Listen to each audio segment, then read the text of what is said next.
When my wife and I watched it on TV back in the States, we were so excited to see this representation for Taiwan. And so I just wanted to participate in this historic moment. So why do you love drag so much? For me, drag represents just a full embrace of oneself. For me, it's so important for the kind of the social representation, and for the LGBTQ community. It's such a symbol of joy and power that we can find happiness and joy in just being our full selves. And so drag has always been kind of a life-giving thing for me, and so I'm just really happy to support our drag queens and especially Nymphia right now.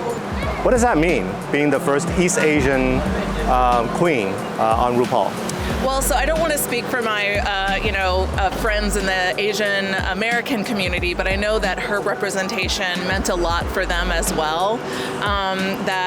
It just kind of shows, I think RuPaul's Drag Race kind of shows that no matter kind of where you come from, you'll be embraced in the gay community.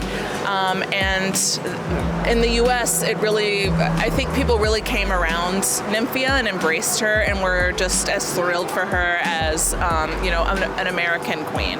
So I think it really shows the power of the gay community, of the drag community, to just be super inclusive and open, and I think that's a beautiful thing to represent to the world. So do you think drag is embraced by a majority of the Americans, or do you think there's still a lot of people who are very anti this kind of art form? Yeah, so I think the theme of this season really kind of captured, the feelings in the U.S.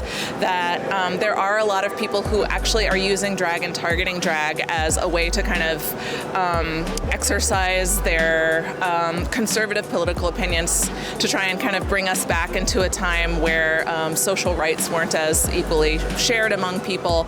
And I think the theme of this year, that drag saves lives, is really the most important thing to really get out. And so, yes, there's always going to be, I think, opposition. I think the gay community is no stranger to having to fight for our right to exist and just live our lives the way we want. And so despite those challenges, I think what drag represents is this continual hope that we will always, that we will have progress, and that we'll always fight for our rights to be here.